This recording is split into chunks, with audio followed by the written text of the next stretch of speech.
कितनी खतरनाक मतलब ये वारदात है।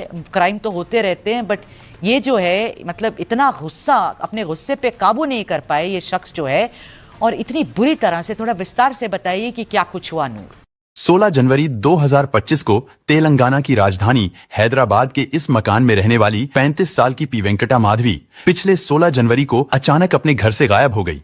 माधवी वैसे तो मूल रूप से आंध्र प्रदेश के नांदयाल की रहने वाली थी, लेकिन इस घटना से 13 साल पहले यानी साल 2012 में माधवी की शादी गुरुमूर्ति से हो गई थी।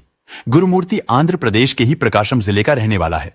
45 साल का गुरुमूर्ति पहले एक फौजी के तौर पर इंडियन आर्मी में नौकरी करता था, लेकिन साल 2020 में वो आर्मी से रिटायर हो गया था। रिटायर होने के बाद गुरुमूर्ति अपनी बीवी और बच्चों के साथ हैदराबाद में सेटल हो गया। गुरुमूर्ति इन दिनों defence research and development organisation यानी डीआरडीओ के कंचन बाग सेंटर में एक सिक्योरिटी गार्ड की नौकरी करने लगा था। माधवी और गुरुमूर्ति के 2 बच्चे भी हैं, यानी अगर देखा जाए तो उन दोनों की काफी खुशहाल जिंदगी थी। लेकिन सब कुछ अच्छा होने के बावजूद भी 16 जनवरी को माधवी अचानक अपने घर से गायब हो गई थी। माधवी अक्सर अपने माता पिता से फोन पर बात किया करती थी, लेकिन 16 जनवरी को माधवी अपने घर से गायब क्या हुई? उसका मोबाइल फोन भी स्विच ऑफ हो गया था। माधवी के माता पिता अपनी बेटी के गायब हो जाने से बहुत ज्यादा परेशान हो गए थे। इसके बाद 18 जनवरी को जब उन्होंने अपने दामाद गुरुमूर्ति से माधवी के बारे में पूछा, तो गुरुमूर्ति ने उन्हें बताया कि 2 दिन पहले उसका और माधवी का किसी बात को लेकर झगड़ा हो गया था, जिसके बाद वो गुस्से में घर से चली गई है। ये बात सुनकर माधवी के माता पिता हैरान रह गए। वो अपनी बेटी की तलाश में हैदराबाद की वेंकटेश्वरा नगर कॉलोनी में अपने दामाद गुरुमूर्ति के घर पहुंच गए। माधवी के माता पिता लगातार दामाद गुरुमूर्ति से अपनी बेटी की गुमशुदगी को लेकर सवाल जवाब कर रहे थे, लेकिन जब कहीं से भी माधवी के बारे में कुछ पता नहीं चला, तो आखिरकार थक हार कर उन्होंने अपनी बेटी की गुमशुदगी की रिपोर्ट दर्ज कराने का फैसला किया। हैदराबाद आने के बाद पहले उन्होंने अपने दामाद से बात की और फिर वो तीनों माधवी की गुमशुदगी की रिपोर्ट दर्ज करवाने मीरपेट थाने पहुंचे। भले ही रिपोर्ट माधवी के माता पिता और पति ने साथ मिलकर दर्ज करवाई हो, लेकिन असल सच्चाई यही थी कि आखिरी बार अगर किसी ने माधवी को देखा था तो वो उसका पति गुरुमूर्ति ही था, क्योंकि माधवी अपने पति के घर से ही गायब हुई थी। अब ऐसे में पुलिस ने माधवी के माता पिता से पूछताछ करने के साथ साथ उसके पति गुरुमूर्ति से भी पूछताछ करने का फैसला किया। गुरुमूर्ति ने पुलिस को बताया कि 16 जनवरी को माधवी मकर संक्रांति की छुट्टियों में अपने घर नांदयाल जाना चाहती थी। वैसे तो मकर संक्रांति 14 जनवरी को मनाई गई थी, लेकिन साउथ इंडिया में यह त्योहार पोंगल के तौर पर कई दिनों तक मनाया जाता है। गुरुमूर्ति ने बताया कि वो नहीं चाहता था कि इस बार उसकी पत्नी मकर संक्रांति के मौके पर अपने घर जाए, और इसी बात को लेकर गुरुमूर्ति की अपनी पत्नी माधवी से कहासुनी हुई, जिसकी वजह से माधवी गुस्से में आकर घर से चली गई। लेकिन गुरुमूर्ति का अपनी पत्नी के इस तरह घर छोड़कर चले जाने के बाद उसके घर वालों को कुछ ना बताना और खुद भी 2 दिनों तक माधवी को ढूंढने की कोशिश ना करना पुलिस के मन में शक पैदा कर रहा था। ऐसे में पुलिस ने एक बार फिर से माधवी की गुमशुदगी को लेकर उसके पति गुरुमूर्ति से पूछताछ करने का फैसला किया, लेकिन इस बार पूछताछ में गुरुमूर्ति ने जो कुछ बताया उसे सुनकर खुद पुलिस का भी दिमाग चकरा गया। गुरुमूर्ति ने पुलिस को बताया कि उसने अपनी पत्नी का कत्ल कर दिया है। उसने सिर्फ कत्ल ही नहीं किया, बल्कि हत्या करने के बाद उसने माधवी की लाश को भी ठिकाने लगा दिया था।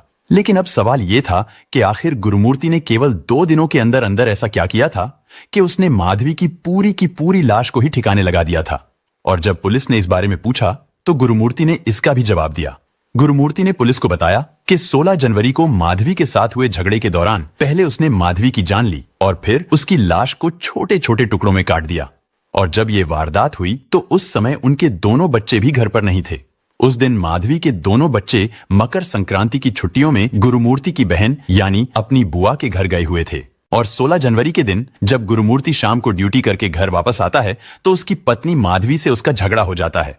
और ये लड़ाई सिर्फ इस बात को लेकर हुई थी कि माधवी अपने मायके जाना चाहती थी, लेकिन गुरुमूर्ति उसे उसके मायके जाने से रोक रहा था। और यही वजह थी कि उन दोनों के बीच झगड़ा इतना ज्यादा बढ़ गया था कि गुरुमूर्ति ने माधवी का गला पकड़ लिया और उसके गले को जोर से दबाने लगा। गुरुमूर्ति उसके गले को तब तक दबाता रहता है जब तक माधवी की मौत नहीं हो जाती।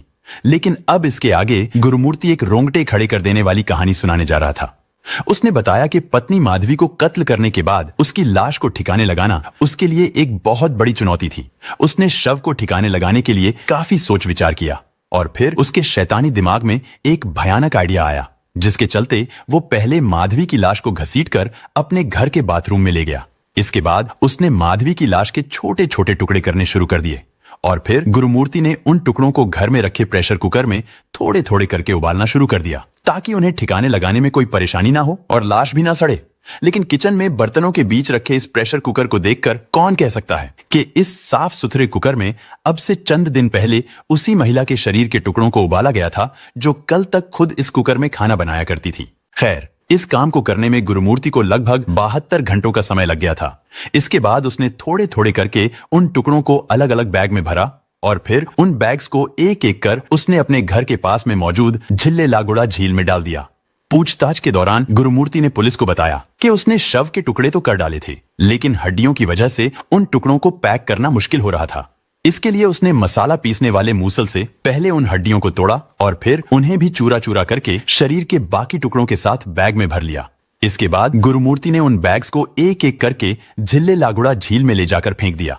यानी गुरुमूर्ति ने पहले माधवी को कत्ल किया, फिर उसकी लाश के टुकड़े किए और फिर उन टुकड़ों को प्रेशर कुकर में पकाया। इसके बाद उसकी हड्डियों को तोड़ा, फिर उन्हें चूरा चूरा किया और फिर उन्हें झील के पानी में डाल दिया। गुरुमूर्ति के इस भयानक खुलासे के बाद पुलिस भी हरकत में आ गई थी। पुलिस गुरुमूर्ति को अपने साथ लेकर वेंकटेश्वरा नगर कॉलोनी में उसके मकान पर पहुंचती है ताकि उसके घर की अच्छी तरह से तलाशी करके सबूत जुटाए जा सकें। लेकिन वहां पर उन्हें इस तरह की वारदात के कोई भी निशान नहीं मिले। ये सब देखकर पुलिस भी हैरत में पड़ गई कि गुरुमूर्ति ने इतना सब कुछ करने के बाद पूरे घर को इतनी अच्छी तरह साफ कर दिया है कि नंगी आंखों से देखने पर भी वहां खून के धब्बों का नजर आना नामुमकिन था।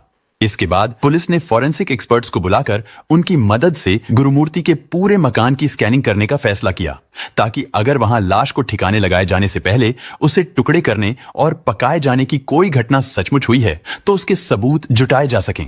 साथ ही पुलिस ने वहां पर लगे सीसीटीवी कैमरा को भी चेक किया, लेकिन सीसीटीवी फुटेज के तौर पर कुछ ऐसे सबूत पुलिस के हाथ लगे जो इस केस के रहस्य को और भी ज्यादा बढ़ा रहे थे।